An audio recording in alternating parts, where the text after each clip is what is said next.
All right, welcome back to another Racexotics podcast. Today we are with Austin Huffman from Valvetronic. Greetings. And we just wanted to kind of get to know him a little bit. I've only met him once. We were at SEMA. So I enjoy these kind of podcasts where I don't already know the people. So because I'm learning. It usually makes things interesting, yeah. Yeah, exactly. Like I did one with Brandon and it was kind of awkward because I know everything about him. So I'm like asking him questions that I don't know, right? Well, it's also funny. I feel like at the end of this, we're going to be very good friends because we're going to talk about a lot of stuff that, you know, in small talk, you're not going to talk about. So let's do it up. Yeah.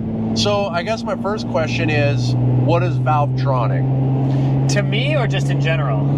Both. Okay, so to everybody else, it is an exhaust company based in Pennsylvania that I started back when I was in college. So my mom hated to be in my car, it was too loud. So she would always tell me, like, you need to make it quieter or you need to sell the car. And I was like, well, making it quieter, that's lame. I don't want to do that. So I ended up having this BMW 335 and I made a valved exhaust setup for that car. Put it on YouTube, got a bunch of hits. I was kind of a loser in college, so I didn't really have anything to do with my time when I was there. I wasn't out partying. So I was like, maybe I'll start a car club. So I started this car club and had no car on campus because I was a freshman. So the university had this entrepreneurship program. I got into that, and it was actually a way for me to get my car on campus so I could drive around, so I could have fun. But then they were like, hey, tell us about your project. Are you selling these exhaust systems? I was like, well, I guess I got to get serious about it. So I got serious about it. We started with the E9X 335s, then we got into the E92 M3s and kind of just scaled from there. So that's kind of what the company is to the outside. To me, the company is an expression of everything that I love about the automotive hobby. My favorite car of all time, Porsche GT3 RS. Yeah. Why is that car so special? The V10, the manual, the carbon construction, that's all good, but it really is the sound and the fact that that car is just a pure, lustful design, it's an amazing attribute car. of what a car could be, and I just love the sound. And everything combined is my favorite car of all time. So being able to chase that type of sound experience for all types of cars, whether it's this or the new Audi R8 system we just put out, trying to put out the greatest exhaust systems in the world was a big passion of mine because sound is so important. People are trying to get rid of the sound, so it's just I've been very, very blessed because I have a lot of fun doing this. We have great customers, great clientele. I have a wonderful group of team members who work for me, and the objective is just to deliver the ultimate experience and the best sound out there. Yeah. That's what I'm super passionate about. No, that's awesome. Where did you get the idea to do a valve? So I'm a boat guy too, right? Okay. And I've had a lot of boats and they call it captain's call or silent choice exhaust. And so like I have valves on my motors because I've got a go fast boat, like an offshore race boat style, like a cigarette. And so I can shut it off if you're coming into the marina because they're straight pipe. Exactly. It's super loud. Yeah. And so you can flip these switches. Is that kind of what gave you the idea to do this, or what was your inspiration for the exhaust? So the inspiration was really like when I was in high school, kind of getting into this. When I tell you, like, my mom was literally ready to force me to sell the car because we had this garage, and I would start the car to go to high school in the morning, and it was so loud because it was a 335, had the downpipe and everything. M55, and so those cold starts are really aggressive. The car is not that loud, ultimately. Totally. Now, I mean, nothing's loud to me because my ears are gone. But that car was something where I had to have some sort of flexibility because my mom was pretty upset. But then I realized, I'm like, wow, you can have all the really good sound, but no compromise. So, I mean... And that's more what I meant, I guess. Sorry, let me rephrase. Where'd you get the idea? Like, because I would have thought about it from a boat. Right? Like if I was told I need to fix my exhaust, I would have thought about it from the boat. Where'd you... I had seen this technology done. I mean... Yeah, that's what I meant. I'm 26, and I was getting into this when I was 17. There were companies like IPE and stuff, and they were doing this. So there was people doing it in the car world already. Holy crap! What was that? Well, that was a G80. But yeah, there were other companies out there that were doing exhaust. And pardon my ignorance, I don't know that much about you're good. It's funny. I know nothing about the boat world. We're probably I have to learn a lot about. And that's why you do what you do, right? I guess so, man. But like, you know what's so funny is that's a really good reference. Yeah. Nothing out there has been such a fun, lustful experience for automotive enthusiasts than it is noise, but they're trying to make everything illegal, which is very unfortunate. Yeah. So, what is it? Where am I? It's above the visor. What is that? It's that you have to pay. I literally just paid. Is this like part of 17 Mile? Yeah, it's $12. Have you been on 17 Mile? Well, I have a house, so I should have a perfect. pass. Yeah, residents don't have to pay. Greetings. Here is my pass. I have the. We don't do pictures. It has to be on the car. We don't do pictures. It's gonna it's gonna damage the car. What? It's gonna damage the car. Because I have so many different cars, we cycle them. It has to be on the car. That's all I know. If it's not on the car, $12.25. Okay. I will give you money. Can I Apple Pay you? Yeah. Crazy. Well, for those of you listening, we're at the check-in for 17 Mile. No pictures. They won't let him use his picture of his parking pass. Yay, thank you. Bye. Vehicle fee. Tax write-off, right? I get it. I get it, but I don't get it. Yeah. It's funny, like, I like the rules, but I don't like when they're applied to me. Age-old thing. Right. But, good for thee, not for me. yeah, of course. Do as I say, not as I do, right? Right. But, no, so there were other companies doing the valved exhaust thing, and I just thought that was such an interesting concept because even more as I've gotten older, let's call a spade here, having a loud exhaust is really obnoxious. Man, I never thought I would say that, but I'm right there with you. Yeah, right? But the thing is if you can control it, like when I'm by myself and I want to rip around, have the exhaust open, have it be loud, enjoy it. Yeah. But there's a really big section of people that don't like it. So for us to keep our hobby alive, I could not agree we need more. to make sure that people have the flexibility. Now, on a car like this, the valve thing is not so, it doesn't matter that much, like a SVJ or something. Right. Those cars get used so occasionally that it doesn't matter that much. But we just finished up, we had a customer bring in his Ultimate, a long-time customer. We usually don't do installs, but we'll do it for certain customers. Had a Ferrari F12, and he had a bunch of other cars with our exhaust. He gets this Ultimate and says, listen, I want all that crazy Gentani sound. Right. I need valves. My neighbors hate the cars. So we built him a full system that has the equal length race pipes. So you do, now, sorry to get you off track, you do the whole system, not just the valve system. Okay, No, I didn't know if you had if you sold just a mid pipe or something that had the valves in it. No, it's the whole thing. Oh. So it depends on for which vehicles, like the Aventadors and such. For me, if anybody's going to buy into the Valvetronic experience, whether it's this GT3, the Ultimate, a G80 M3, or an F-chassis BMW, or that V9 S4 we just passed, I want them to have the best sound experience, the best experience bar none, and you have to do that through certain components. Yeah. So in the Ultimates, you need the race pipes, the equalization sections to get the pitch. Quick exhaust lesson. The way to get really high-pitched sound is you need to have the piping that comes off the headers or the block of the engine the exhaust has to be traveling the same speed for the same distance. So the reason like the F80 BMWs sound bad is because one downpipe is 14 inches, the other one's 28. So then the exhaust goes together in a big single and the cars sound terrible because the pulses are wrong. But if you equalize it, it sounds good. It's the same thing for the Aventadors. So if you make one downpipe longer, the exhaust gets to the collectors when it meets together at the same distance, at the same speed. That's where you get the best sound. So now, does timing have an effect on that? Because like obviously each cylinder is firing at a different time, or is that taken into account with the length of the header? So that's correct. So if everything is equalized, because the engine's going to have its firing order, you can dictate the exhaust pulse lengths through the firing order configuration. So if the engine rotation is 720 degrees, like for the R8, that's what we had to do. Is we had to optimize that length to make sure that you get the right pitch. So it's you can use the firing. They went that way. Oh, they went that way. Yep. Yeah, I'm not paying this attention. Honda's throwing us off. Yeah.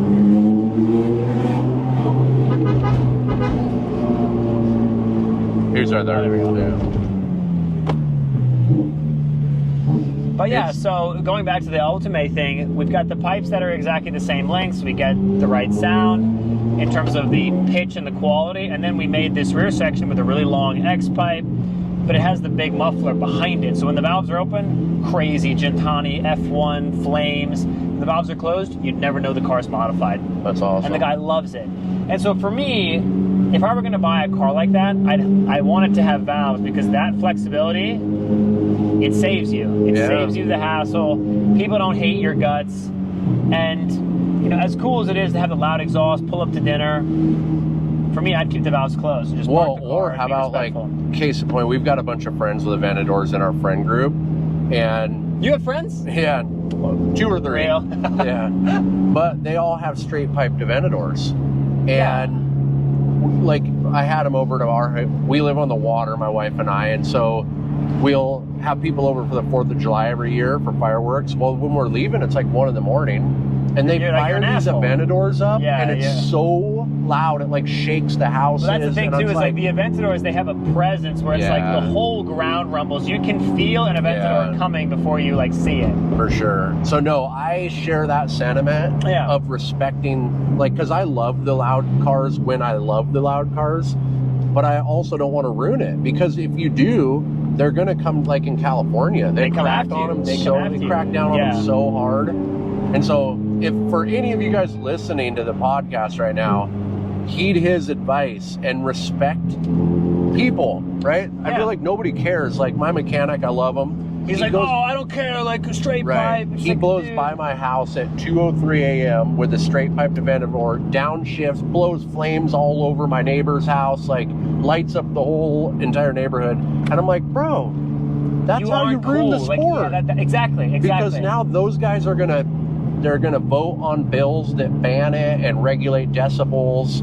It's like, so my advice to all you listeners right now is, if you don't respect them, the neighbors, you're gonna lose it, because they will crack down on it. And enough problems, and this kind of same sentiment goes for like the guys that are out, what is that, takeovers. It's like, well, those people are, but they're ruining the sport, and people are going to be cracking down on everybody, because how do you draw the line? You can't. Well, that's why, like, the Carmel thing at Car Week, for those who aren't here, it's very interesting.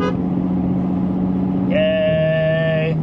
It's very interesting because the police have to be out in force, and then everybody goes, oh, like the police, it's crazy. It's like, we're the child of our own problems, 100%. right? You know, I'm as nuts as they come. You know, someone goes, "Yo, slide it." I'm there. I'm right there with you. But it takes a certain level of respect and elegance to go, you know what? I'm not that. I don't need to do that. Right. So, you know, it's also funny. I'm 26. Started the brand when I was 20. My shift in my automotive experience is very different now, because if I were 21 and I was in this position with you sitting next to me, I would be fucking first gear, so you could hear the experience. It's not even about that anymore. It's, you know, we want to be respectful to those others who are out there, because if we're not, we're going to lose it. Totally. So that's where the valves really come in. But no, I agree. That's awesome. And I'm in that weird spot too. I'm 38 years old, so I'm a little older than you.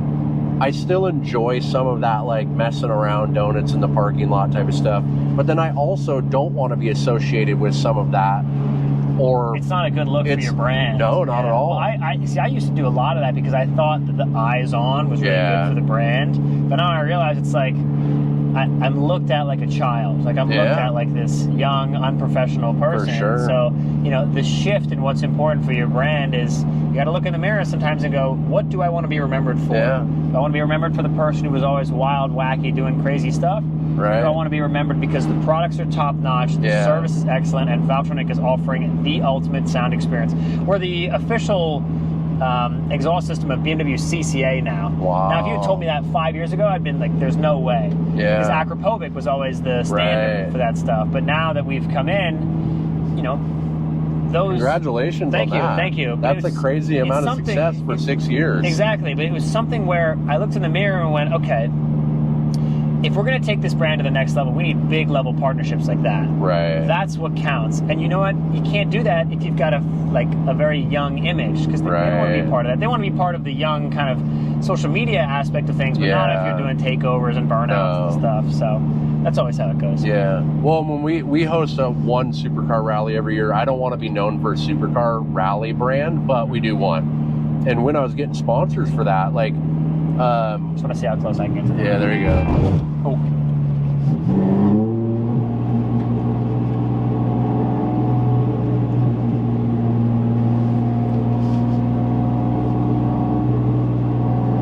So I was driving behind Brandon in my Testarossa, and I did a little bump on his bumper.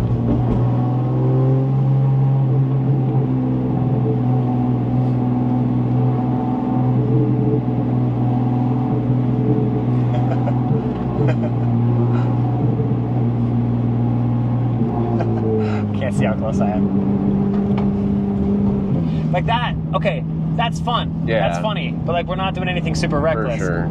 Until I hit the back of his car. Yeah, which it's my van, so if you hit it, I'm not worried about it. It's so funny being here. It's like the one time a year where I get to see all my car friends and everybody all together. Right. It's so wonderful. It's like the most. What's that up there? That's someone's house. Oh, wow. Oh, those are some of the friends.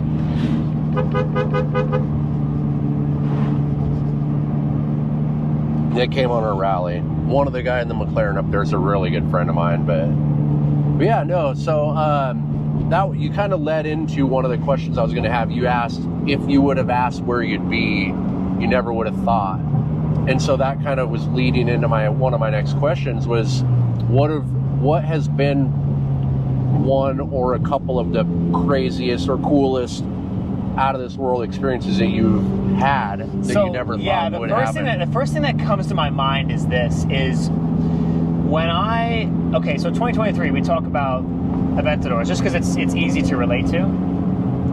I had a customer of mine from Philadelphia. We made our first Aventador SVJ system, and quite honestly, it was hard to find somebody who wanted to do it because they said, "Oh, I want Chitani, I want this, I'm not, I don't want the Valvetronic." And I was like, what if I told you that I could make the same sound or better with valves? So this guy's name is Mills. His name is Auto Mills on Instagram. A absolutely wonderful, wonderful guy. Very, very casual guy, but just wonderful to be around. And he said, "Austin, listen, sponsor me fully. We're going to turn around and then film headed back." Okay. He was like, "Sponsor me fully on the exhaust, and we'll try to, we'll try to make some content." I was like, "Okay." So what he does, he says, "Hey, let's do it." He says, "Who should do the install?" I said to my shop up in Massachusetts, where I'm from, I said, "This is probably going to be the best spot to do it." We organize it, and he says, "Are we turning around?" Yeah. Okay. Oh fuck.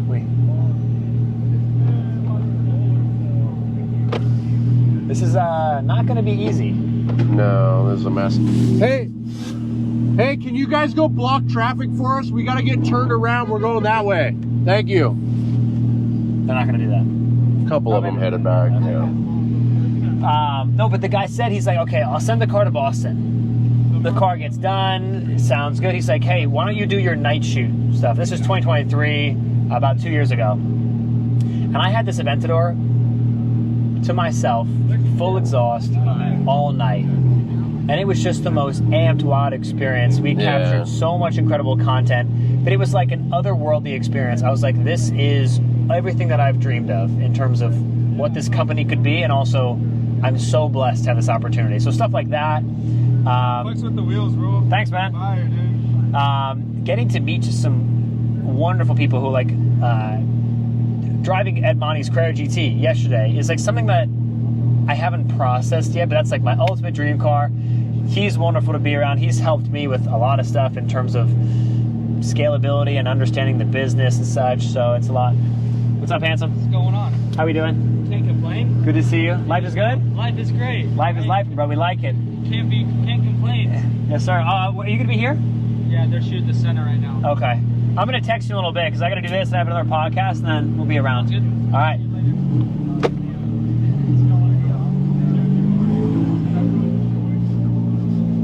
Look out!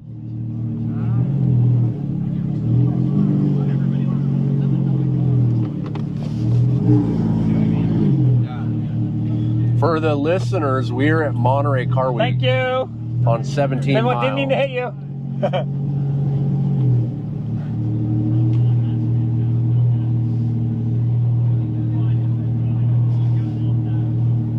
Is that yours? Valvetronic? Come on, bro. What is it?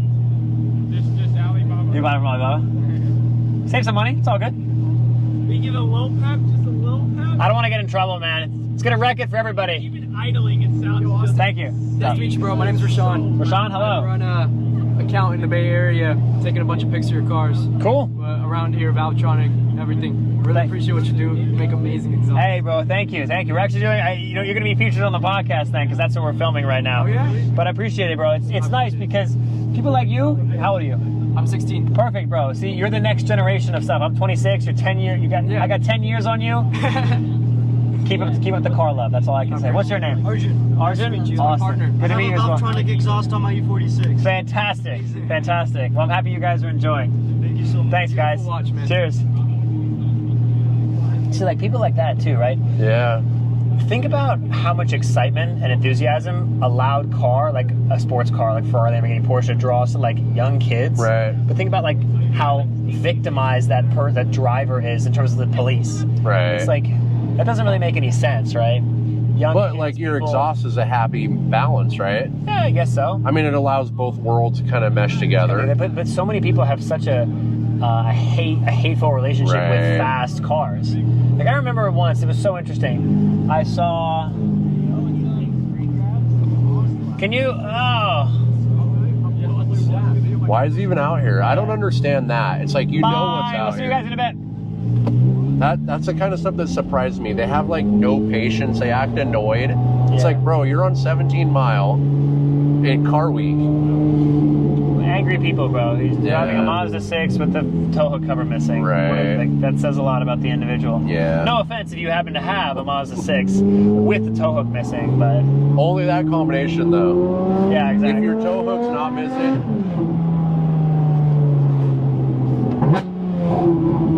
So, did I see you go into a UFC fight with, was it Cody? Or? Yeah, yeah.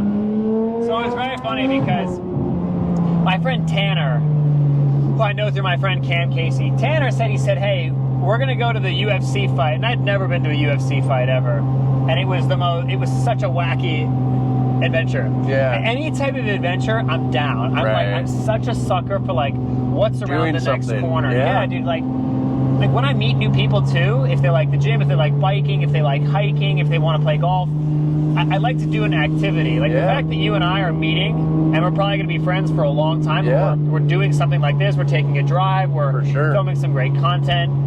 I like to be in motion always because I feel like if you're not in motion, life is for living. A life unlived for me is the scariest thing. Yeah, no. Because if I look in the 100%. mirror and go, I could have been better, I could have been stronger, I could have done more, that's just not a position or situation I ever want to look in the mirror and go, Yeah. it could have been better.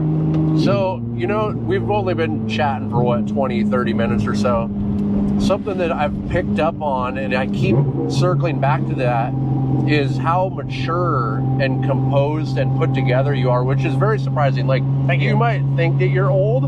I'm 38. You're young. And to see this level of maturity out of somebody of your age, like, I'm like beside myself, to be honest. So take that with a grain of salt because this is professional engagement, right? I just went and met the owners of BMW CCA, the president of the chapter of the country, right?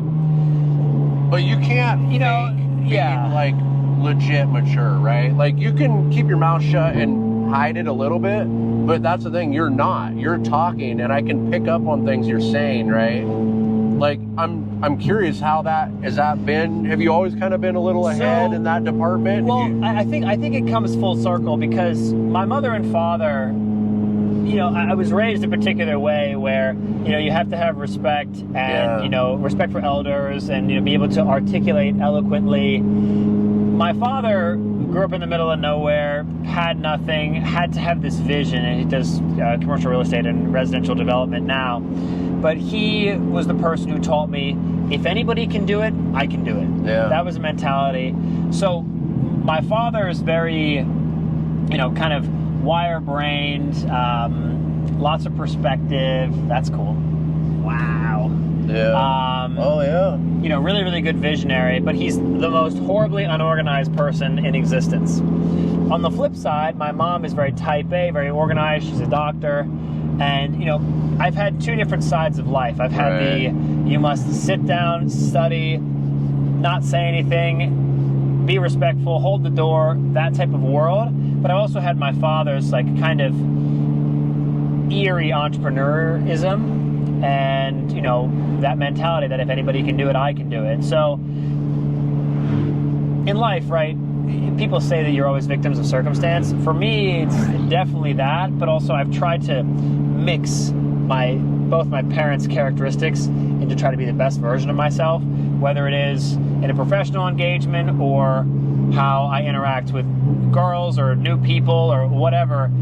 Having a level of respect and quiet confidence is much more attractive than trying to be this loud, kind of ostentatious person, because I was that person when I was younger. Yeah. And I realized it wasn't serving me. Right. So, but, This is my dream car right here. Really? Have you driven one? No, I haven't. They're very, very cool. The engine feels like the Ford GT 05, for anybody who didn't see it.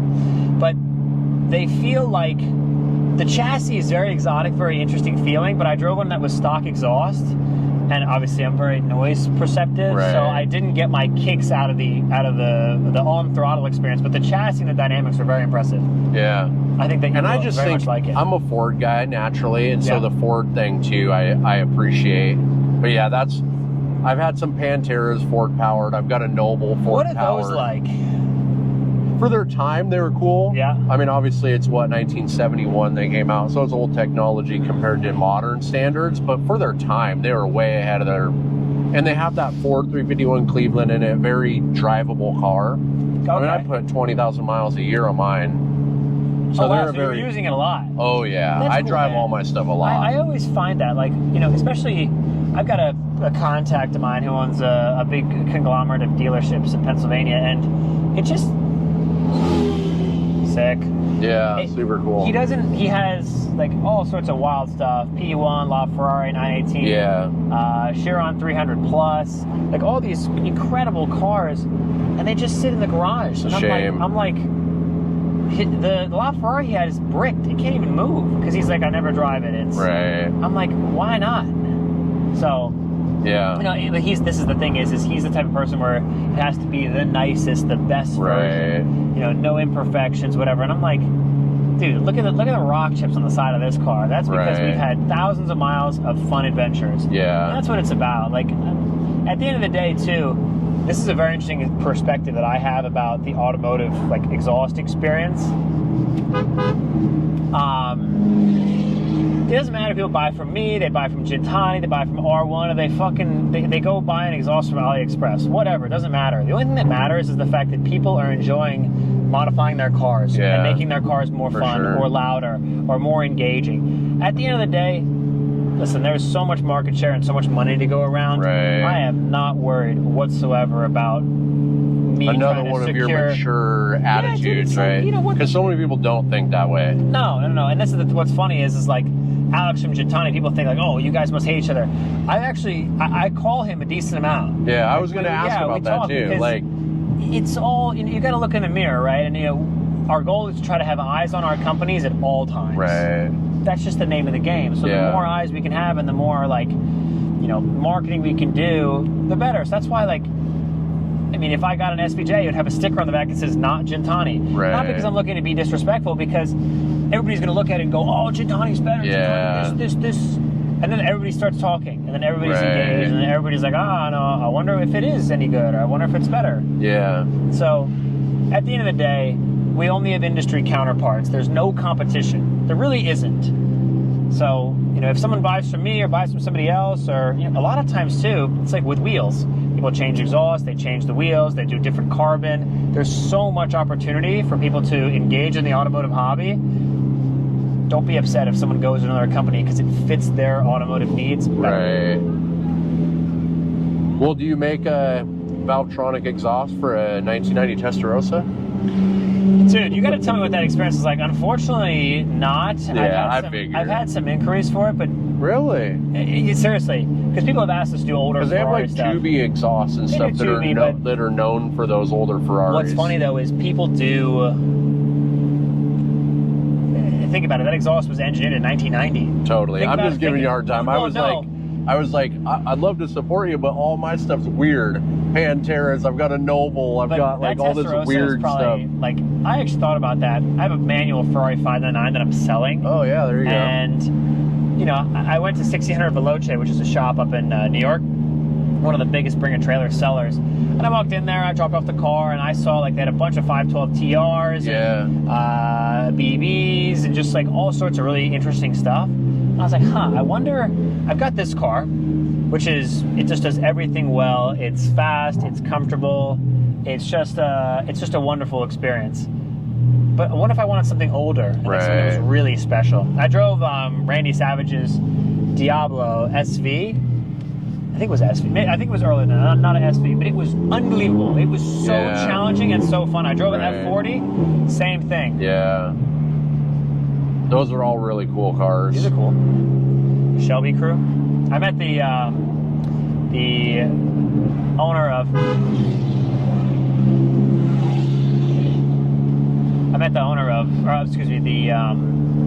think he's the director of Shelby North America. Oh, okay. I was like, hey, like, Valvetronic exhaust, factory option. Let's make it happen. He's like, I've got a long relationship with Borla. Right. But the thing is now we have some very impressive high performers as part of our organization now who work for the team, and the amount of change and improvements in quality control processes, supply chain ops, just ultimate focus on the best experience we have now.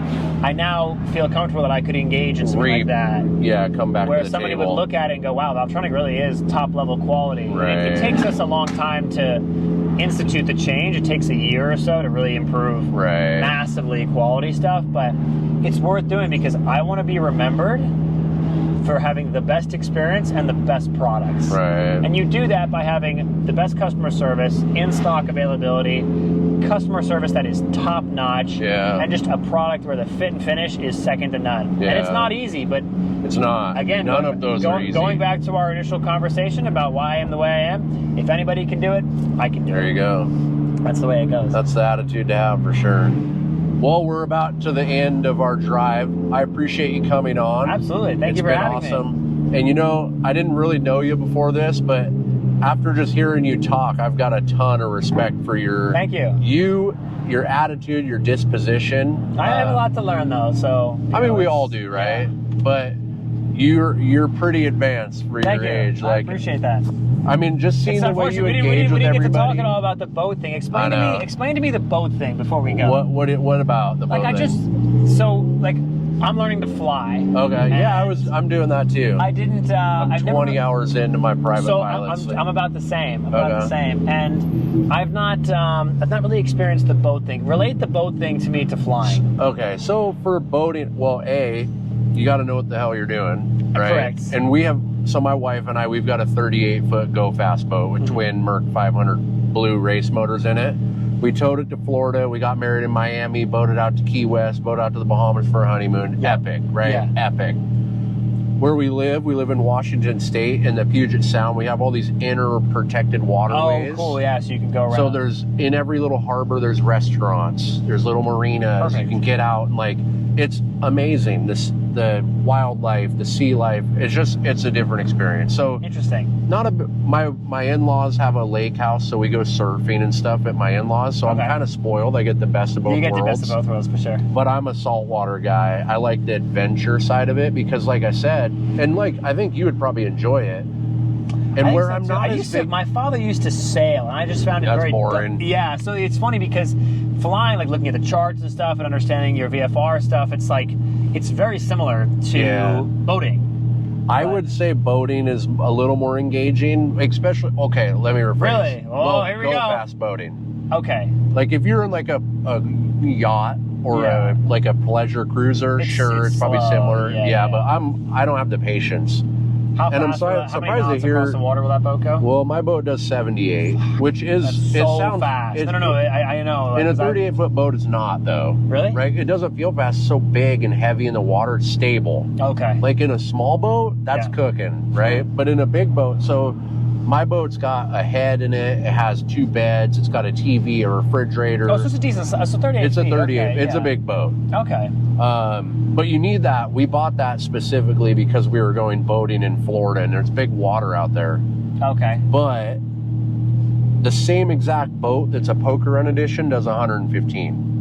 The same exact boat, same power. But I've heard the phrase Poker Run, and I've heard like a boat called the Midnight Express. Midnight Express is a nice boat. Sick. What is the Poker Run? So it's like we actually did one. Our first like rally, we called it a Poker Run. They do it in the motorcycle world too. I used to be a big motorcycle guy. Okay. But all it is like, let's say we're a club of boats or cars or motorcycles or whatever, and our first start is right here at Spanish Bay. Okay. Then we're going to drive down to Ocean Ave. Yeah. Once we get to Ocean Ave, let's say we're at Portobello, and we pick our first poker card.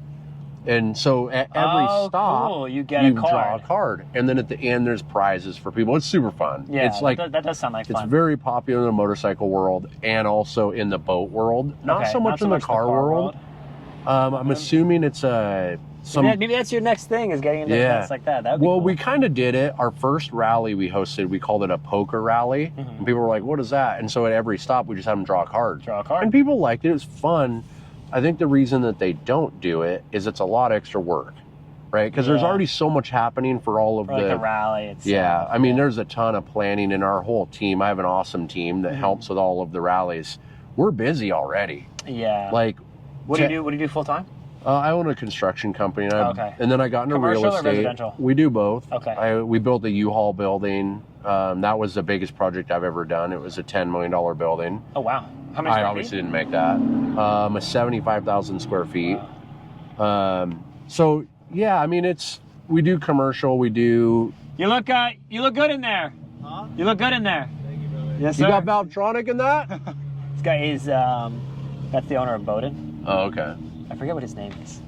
My really good buddy's got the yellow, I can't remember the name of it, the yellow Carrera GT. It's beautiful. Does he want to let me drive it? Yeah, he might. Talk to him. He's got Eddie Hill's personal Ford GT too. He had the land speed and the water speed record at the same time. Oh. And he's the only guy to ever finish a race upside down. He flipped his top fuel dragster, finish a race over 300 miles an hour upside down. So his top fuel flipped when he was over 300 and slid across the finish line. You know what's funny? At the Motorlux event yesterday, I saw this like 1960s drag car with the massive tires. Those guys were nuts. Dude, and the drive line right in front of there, you. Can you imagine that thing grenading? It's unbelievable, bro. It's like you're literally strapping yourself to a bomb. Yeah. Those guys were a different breed. I think all those old school motorsport guys were a different breed. Oh, they have to be, bro. It's just like, I mean, even some of the 80s F1 cars and such. Oh, yeah. Like, dude, how is this stuff even... All those old sports, like, I mean, Evel Knievel, and it's like, everybody's like, oh, he only jumped this far. It's like, bro, he was on a Harley. Yeah, he wasn't on a new, because I ride dirt too. Yeah. He wasn't on these modern, I wouldn't even do what he did on my modern dirt bikes. Like, this with guy's on an old Harley. Travel, yeah. Oh, you know what's funny, and what's enjoyable to have you as company in the car, you definitely have a knack for, because a construction company, okay, business, boats, planes, cars, dirt bikes, like that sort of stuff is so appealing to have so many different avenues of life that you can engage in. Yeah. Looking good. That's a sick color. Oh. Yeah. No, I will say I've done a lot, because like you, I'm always looking for the next thing. Oh, you know what? And that's kind of it's tough, because I do look in the mirror and I'm like, wow, like I am so blessed, so fortunate, so lucky, but I need more, but I want more. Yeah, these are dope. I think the fact that you know that you're in a good spot and you're grateful for that. Crazy. New rally, man, I think that the fact that you know that you're blessed, it's okay to want more. It's the people that only want more that are not. Oh, because I feel the same way. Like, I want more. Yeah. I think anybody that's successful does. That's where do you just say, I don't want any more? That's the chase, though. That's the chase. You know, it's also funny, too, you know, we can relate this a little bit to, I found myself in this position where I've learned about how to be presentable to girls. Yeah. And I found nowadays, it's like I have no interest in the physicality anymore. Yeah. I really want somebody who is compatible, elegant. It's the most important decision you'll ever make in your life. Yeah, very eloquent, you know. Respectful. Yeah. Someone I'm very, very proud of. Like, it's going to be a good mother to your kids. It just doesn't. It means nothing at the end of the day. Exactly. No, more of this mature talk of yours. Yeah.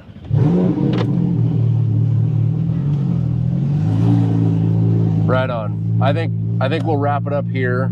We're at Spanish Bay now, and I appreciate you coming. Oh yeah. Okay, you turn right here. No, right here. If I have lunch here in like an hour, do I just come back and show you the reservation? Yeah, if you have confirmation, you're good. Okay. It's Orlando, just so you know. Okay. Perspective, you know. Yeah. No, I agree 100% on the person that you choose is the most important decision you'll ever make in your life. Absolutely. Are you single? I am, yeah, and I've been like, I haven't had a really, really long-term relationship for a long time now. I feel like there's been so much personal development and stuff that I need to work on myself to be able to be the right partner, but it's and very growing your business, of course, because it's a distraction. Definitely, and it's also too like I want somebody who's I'm not going to have to manage, someone that I can build with, someone I can really that's going to be very special. But I need somebody who's going to be a value add to my life 100%. and my business and my existence, not a draw. Totally. I've met a lot of people who were a draw. So. Oh man. Such as a toxic relationship you cannot get away from fast enough. Top tip, avoid. Yeah. So that's the scoop. Well, hey, thanks for doing this with me, brother. I appreciate it. Yes, sir. Cheers. Actually, you know what? Before we go, we'll do. I'll give you one sound clip. All right. Yeah, this is the first time I've ever been in a 3 RS, too. Yeah.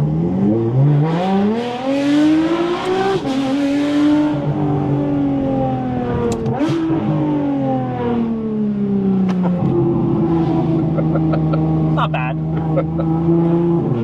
These are impressive cars, yeah. That was a good one.